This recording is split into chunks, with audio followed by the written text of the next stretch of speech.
Des brutes crachent sur le gamin tranquille. Mauvaise idée. C'est un combattant brutal. Antoine Dubois gardait la tête baissée en traversant le couloir principal du lycée Voltaire, son sac à dos usé sur une épaule. À 16 ans, il était de taille moyenne, mais d'une maigreur inquiétante, avec des lunettes à monture épaisse qui glissaient constamment sur son nez et un sweat à capuche trop grand qui semblait engloutir sa silhouette. Ses cheveux châtains foncés lui tombaient sur le front, cachant partiellement des yeux qui allaient nerveusement d'un casier à l'autre. « Il faut juste que j'arrive au cours de chimie », pensa-t-il, serrant ses manuels scolaires contre sa poitrine. Encore 10 minutes, et le premier cours commence. La routine matinale à Voltaire était toujours la même. Les élèves se regroupaient dans leurs groupes habituels, tandis qu'Antoine naviguait sur les bords, invisible pour la plupart, une cible pour d'autres. Il était dans ce lycée depuis 8 mois maintenant, depuis que sa famille avait déménagé de Marseille, et chaque jour ressemblait à une survie. « Tiens, tiens, tiens !» fit une voix derrière lui. « Regardez ce qu'on a là. » L'estomac d'Antoine se noua.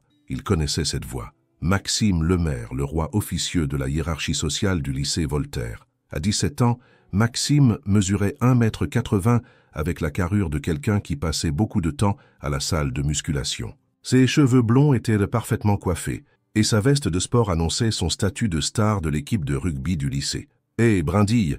lança Maxime, utilisant le surnom qui lui était resté collé depuis la première semaine, d'Antoine. « Je te parle. » Antoine s'arrêta de marcher mais ne se retourna pas. Ne pas réagir, ne pas leur donner ce qu'ils veulent. La bande de Maxime se matérialisa autour de lui comme des vautours. Il y avait Kevin Moreau, le bras droit de Maxime, plus petit mais plus trapu avec des bras couverts de tatouages qu'il avait fait avec une fausse carte d'identité. Puis venait Théo Garnier, le wannabe qui riait trop fort à tout ce que disait Maxime, désespéré de maintenir sa place dans le groupe. « Le mec nous ignore », ricana Kevin s'approchant. « C'est plutôt impoli, tu ne trouves pas ?» Le couloir se remplissait d'élèves, mais Antoine remarqua à quelle vitesse tout le monde détournait le regard. Les professeurs étaient occupés à préparer les cours et le surveillant était introuvable. Il était seul. « Retourne-toi quand on te parle », exigea Maxime, sa voix portant cette autorité désinvolte qui venait du fait de ne jamais s'être entendu dire non.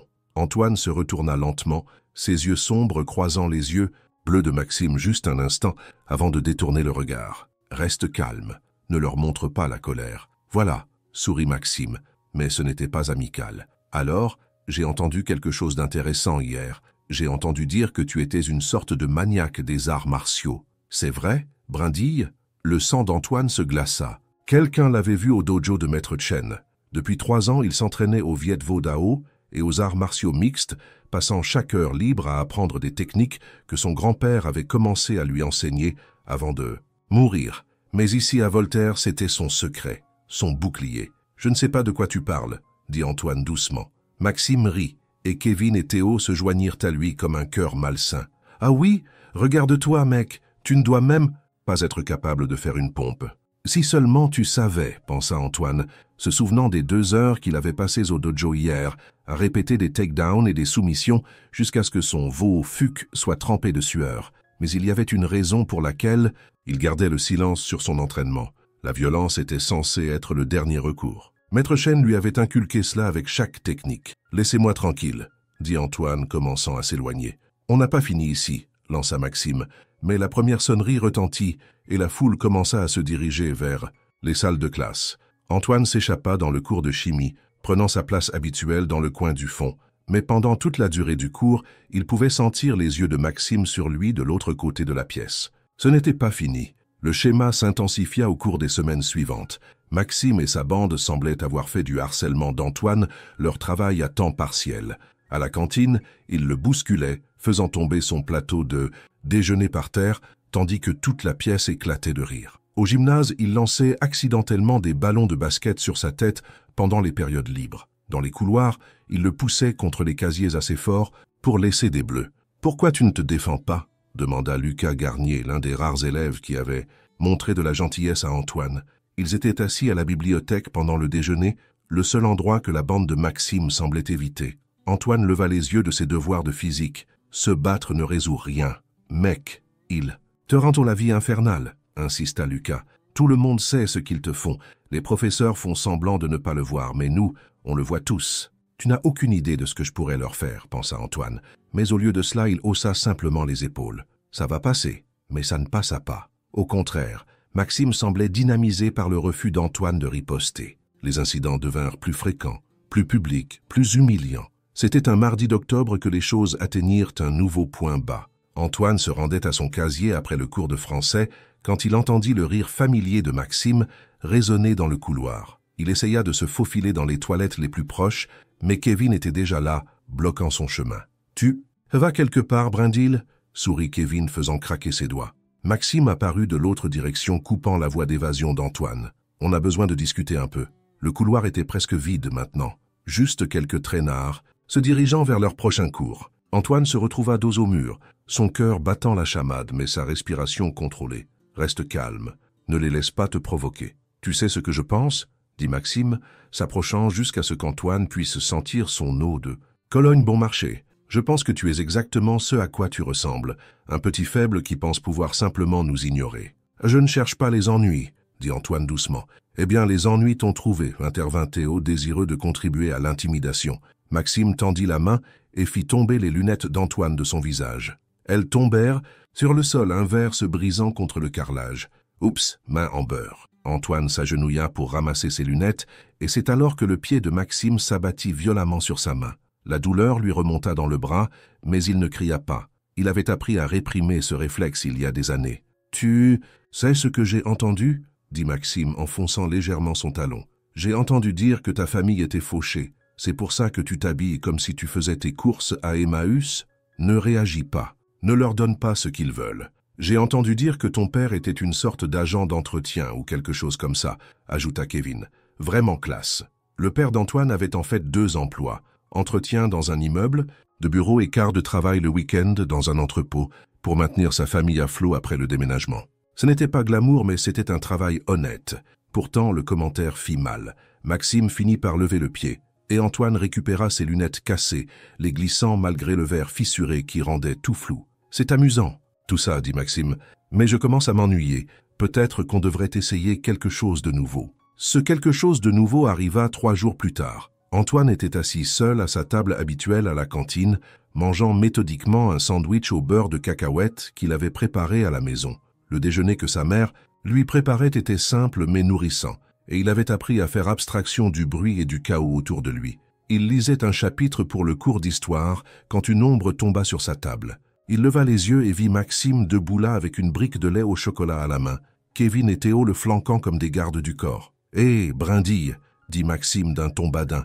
« Tu as l'air d'avoir soif. » Avant qu'Antoine ne puisse réagir, Maxime renversa la brique de lait sur sa tête. Le liquide froid éclaboussa ses cheveux, son visage et s'imbiba dans son sweat à capuche. Toute la cantine éclata de rire et d'applaudissements, les élèves sortant leur téléphone pour enregistrer l'humiliation. Antoine resta parfaitement immobile, le lait dégoulinant de son menton sur son manuel scolaire ruiné. Ce n'est pas le moment, ce n'est pas l'endroit, mais quelque chose de sombre s'agitait dans sa poitrine, quelque chose qu'il gardait enfermé depuis des mois. « Oups !» dit Maxime, avec une fausse inquiétude. « On dirait que tu as besoin d'une douche, Brindille. » Le rire continua alors qu'Antoine se levait lentement, le lait dégoulinant toujours de ses vêtements. Il se dirigea calmement vers la poubelle la plus proche et jeta son sandwich détrempé, puis se dirigea vers la porte. « Tu vas où ?» lui cria Maxime. « La fête ne fait que commencer. » Antoine ne répondit pas. Il se dirigea directement vers les toilettes et s'enferma dans une cabine, permettant enfin à ses mains de trembler. « Contrôle.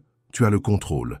Ne les laisse pas gagner. » Mais alors qu'il se nettoyait avec des serviettes en papier, fixant son reflet dans le miroir fissuré de ses lunettes, Antoine sentit quelque chose changer en lui, la retenue prudente. Qu'il avait maintenue pendant des mois développait ses propres fissures. Ce soir-là, il s'entraîna plus dur qu'il ne l'avait fait depuis des semaines.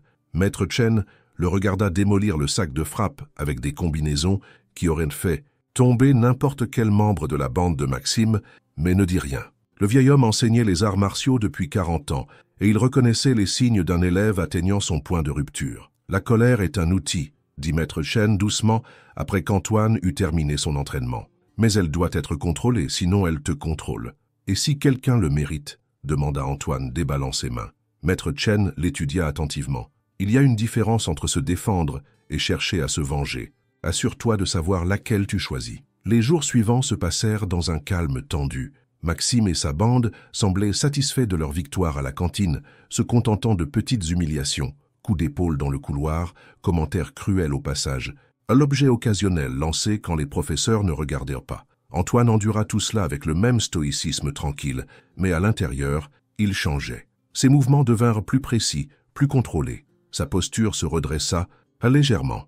Il gardait toujours la tête baissée, mais il y avait quelque chose de différent dans ses yeux, quelque chose que Lucas remarqua lors de leur rencontre à la bibliothèque pendant le déjeuner. « Tu as l'air, je ne sais pas, différent, » dit Lucas, fermant son manuel de maths, « comme si tu préparais quelque chose. »« Je ne prépare rien, » répondit Antoine, mais sa voix portait un nouveau tranchant. Le point de rupture arriva un vendredi après-midi de novembre.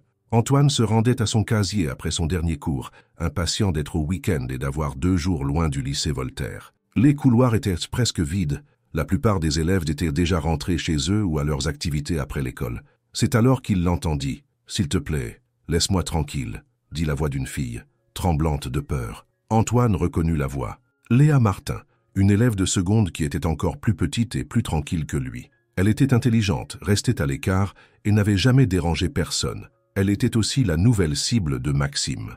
Antoine tourna au coin pour voir Léa dos au mur de casier, les larmes coulant sur son visage. Maxime se tenait devant elle, une main appuyée contre le casier à côté de sa tête, son corps bloquant sa fuite. Kevin et Théo le flanquaient, souriant comme des prédateurs. « Allez, Léa », disait Maxime, sa voix écœurante de douceur. « Juste un petit bisou. C'est quoi le problème ?»« Je ne veux pas », murmura Léa, essayant de se recroqueviller loin de lui. « Ce que tu veux n'a pas vraiment d'importance, » répondit Maxime se penchant plus près. « Tu vois, c'est ça le problème quand on est personne. Personne ne se soucie de ce que tu penses. » C'est alors qu'Antoine entra en scène. « Éloigne-toi d'elle. » Les mots sortirent doucement mais clairement, coupant le couloir comme une lame. Maxime se tourna surpris de voir Antoine debout là, son sac à dos tombé à ses pieds. « Tiens, tiens » sourit Maxime, s'éloignant de Léa, mais pas de beaucoup. « Regardez qui a trouvé du courage. Qu'est-ce que tu vas faire, Brindille ?»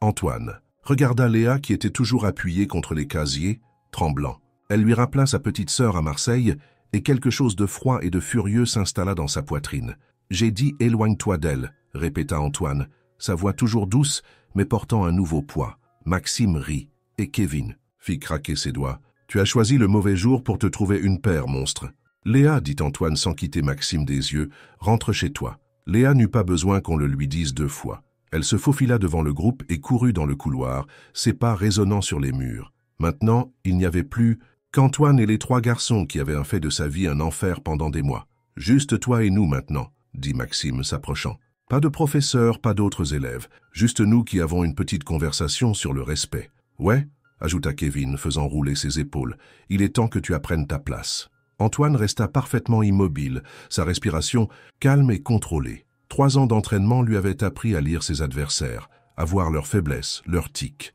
Maxime était tout en confiance et sans technique, un bagarreur qui comptait sur sa taille et son intimidation. Kevin était plus trapu mais lent, le genre de combattant qui télégraphiait chaque mouvement. Théo était juste là pour faire le nombre, ne donnerait probablement même pas un coup de poing, à moins que ses amis ne soient en train de gagner. « C'est ça », pensa Antoine. « Plus de fuite, plus tendre l'autre joue. Tu sais quoi ?» dit Maxime, fouillant dans sa poche. « J'ai gardé quelque chose de spécial pour toi. » Il sortit une petite bouteille en plastique et dévissa le bouchon.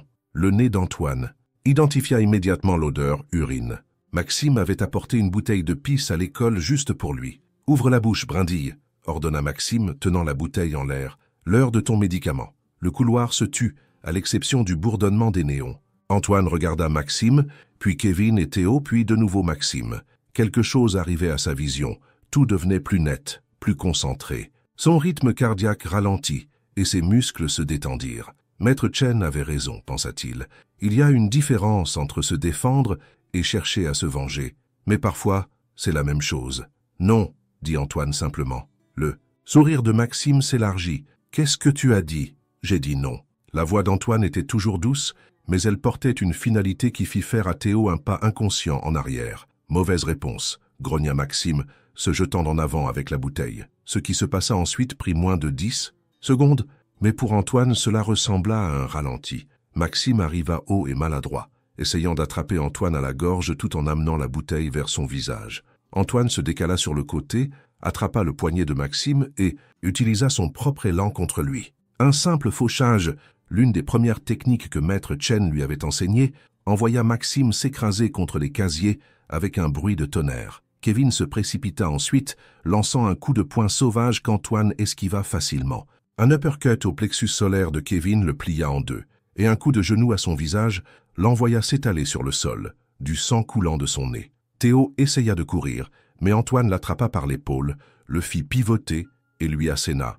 Un coup précis sur un point de pression qui le fit tomber à genoux haletant à la recherche d'air. Tout le combat, si on pouvait même l'appeler ainsi, fut terminé en quelques instants. Maxime gémissait contre les casiers, sa bouteille d'urine oubliée et renversée sur le sol. Kevin était inconscient, son visage un gâchis sanglant. Théo était à quatre pattes, luttant pour respirer. Antoine se tenait au centre du couloir, ne respirant même pas fort. Ses vêtements n'étaient pas froissés, ses lunettes n'avaient même pas été désaxées. Il baissa les yeux sur Maxime, qui le regardait avec un mélange de choc et de terreur. « Tu veux connaître mon secret ?» demanda Antoine doucement, s'agenouillant pour être au niveau des yeux de Maxime. « Je m'entraîne aux arts martiaux mixtes depuis 3 ans. J'aurais pu faire ça n'importe quand. J'ai choisi de ne pas le faire. » Maxime essaya de parler, mais seul un sifflement sortit. « Mais tu as menacé Léa, » continua Antoine, sa voix portant un tranchant froid que Maxime n'avait jamais entendu auparavant. « Et c'est là que je trace la ligne. » Antoine se leva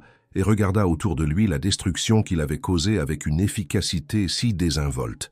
3 garçons qui l'avaient terrorisé pendant des mois étaient maintenant brisés et impuissants, à ses pieds. Il ne ressentait rien, pas de satisfaction, pas de culpabilité, juste un vide froid, là où sa peur avait l'habitude d'être. « Si l'un de vous touche encore Léa, » dit Antoine, sa voix douce étant d'une manière ou d'une autre plus terrifiante que n'importe quel cri, « je vous envoie à l'hôpital. Si vous me touchez encore, je ferai pire. » Il ramassa son sac à dos et s'éloigna, laissant les 3 brutes gémir dans le couloir. La nouvelle du combat se répandit dans le lycée Voltaire comme une traînée de poudre.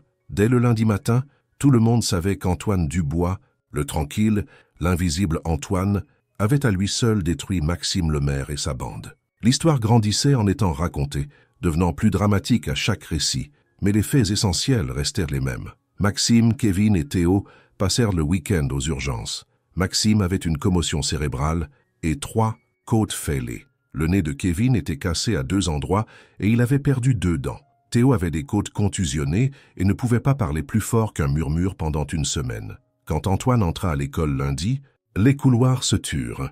Les élèves se séparèrent comme la mer Rouge, certains regardant avec admiration, d'autres avec peur. Il était devenu une légende du jour au lendemain, mais pas d'une manière qu'il avait jamais voulu. « Mec », murmura Lucas, quand Antoine s'assit en cours de chimie. « C'est vrai? Tu as vraiment tabassé Maxime Lemaire ?» Antoine haussa simplement les épaules et ouvrit son manuel scolaire. Il ne voulait pas en parler. Le combat avait été nécessaire, mais il n'avait rien résolu. Il avait juste changé la nature de ses problèmes. L'administration, bien sûr, voulait des réponses.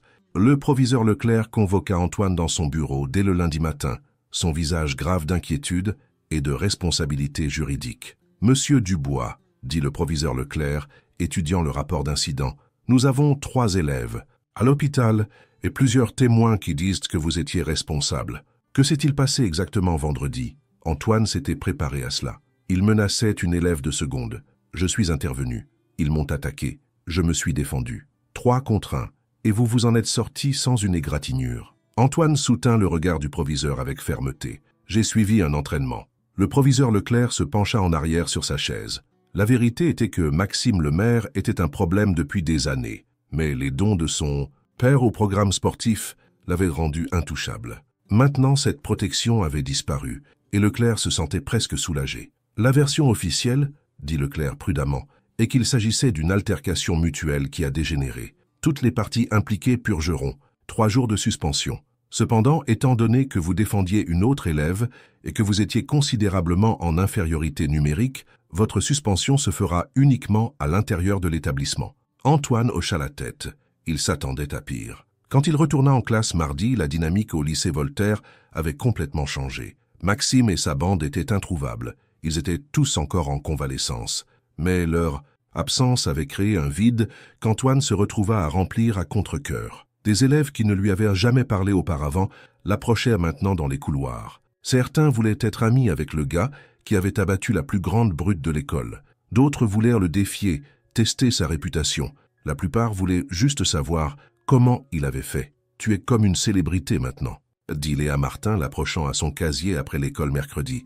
Tout le monde parle de toi. Antoine baissa les yeux sur l'élève de seconde qu'il avait défendue. Elle semblait moins fragile maintenant, plus confiante. Cela, au moins, ressemblait à une victoire. « Tu vas bien ?» demanda-t-il.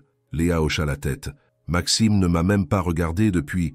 Tu sais, aucun d'eux ne l'a fait. Merci. » Antoine ferma son casier et mit son sac à dos sur son épaule. « Tu n'as pas besoin de me remercier. Juste, fais attention. D'accord ? Tous ceux qui s'en prennent aux autres ne vont pas reculer après un seul combat. » Alors qu'il se dirigeait vers la sortie, Antoine réfléchit à combien sa vie avait changé en quelques jours seulement.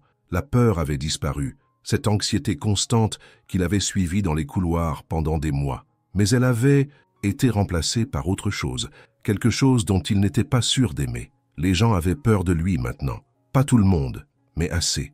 Il s'écartait de son chemin, lui parlait différemment, le traitait avec un respect né de la peur plutôt que de l'amitié. Il avait voulu être laissé tranquille, et maintenant il l'était, mais pour des raisons complètement différentes. La confrontation finale eut lieu 3 semaines plus tard. Maxime était revenu à l'école le lundi précédent, ses côtes encore sensibles et sa fierté complètement brisée. Il avait essayé de maintenir son statut social, mais la magie avait disparu. Les élèves qui avaient autrefois accroché à chacun de ses mots l'évitaient maintenant. Sa petite amie l'avait quitté. Même les professeurs le traitaient différemment. Antoine quittait la bibliothèque après être resté tard pour travailler sur un projet d'histoire quand Maxime apparut au bout du couloir. Il était seul, ce qui était inhabituel. Au cours de la semaine précédente, il avait voyagé avec un groupe d'élèves plus jeunes qui l'admiraient encore. « On a besoin de parler », dit Maxime, sa voix rauque et incertaine. Antoine s'arrêta, de marcher mais maintint sa distance. « De quoi ?» Maxime chercha ses mots, ses mains se serrant et se desserrant à ses côtés. « Tu as tout gâché. »« Je me suis défendu. » répondit Antoine calmement. « Et j'ai défendu Léa. Tout allait. »« Bien avant que tu n'arrives !» La voix de Maxime se brisa d'émotion. « J'étais quelqu'un ici, j'avais du respect. » Antoine étudia le visage de Maxime et vit quelque chose auquel il ne s'attendait pas, des larmes. L'ancien roi du lycée Voltaire pleurait, son image soigneusement, construite complètement détruite. « Tu avais de la peur ?» corrigea Antoine doucement. « Ce n'est pas la même chose que le respect. » Maxime essuya ses yeux avec le dos de sa main, embarrassé par sa propre faiblesse. « Je ne sais pas comment être personne. » Pendant un instant, Antoine ressentit quelque chose d'inattendu, de la pitié. Maxime Lemaire, malgré toute sa cruauté et son arrogance, n'était qu'un gamin effrayé qui avait utilisé sa taille et son statut social pour cacher ses propres insécurités. Sans ces outils, il était perdu. « Tu n'as pas à être personne, » dit Antoine finalement. « Tu dois juste arrêter de faire sentir aux autres qu'ils le sont. » Maxime leva les yeux confus. « Qu'est-ce que tu veux dire ? Excuse-toi auprès de Léa. Excuse-toi auprès de tous ceux que tu as blessés. Trouve un moyen d'être quelqu'un qui n'exige pas de faire sentir aux autres qu'ils sont petits. » Maxime le fixa pendant un long moment, puis hocha la tête lentement. « Je suis désolé pour ce que je t'ai fait. Tout ça. » Antoine hocha la tête. « Je sais. » Alors que Maxime s'éloignait, les épaules affaissées de défaite, Antoine sentit le dernier morceau de sa colère enfin se relâcher. Le combat dans le couloir avait été une question de justice, de protection de quelqu'un qui ne pouvait pas se protéger. Mais cette conversation avait été sur quelque chose de plus, la rédemption peut-être, ou juste la possibilité que les gens puissent changer. Antoine obtint son diplôme du lycée Voltaire 2 ans plus tard, près du sommet de sa classe. Maxime avait tenu sa promesse. Il s'était excusé auprès de Léa et auprès de plusieurs autres élèves qu'il avait tourmentés au fil des ans. Il avait également rejoint l'équipe de lutte, canalisant son agressivité dans quelque chose de constructif. Le jour de la remise des diplômes, alors qu'Antoine traversait la scène pour recevoir son diplôme, il aperçut Léa dans le public. Elle était devenue une jeune femme confiante, n'étant plus l'élève de seconde effrayée qu'il avait défendue des années plus tôt. Elle lui fit un petit signe de la main et un sourire qui disait tout ce qui devait être dit. Maître Chen avait eu raison de dire que la colère était un outil. Antoine avait appris à l'utiliser avec précision, chirurgicalement, seulement quand c'était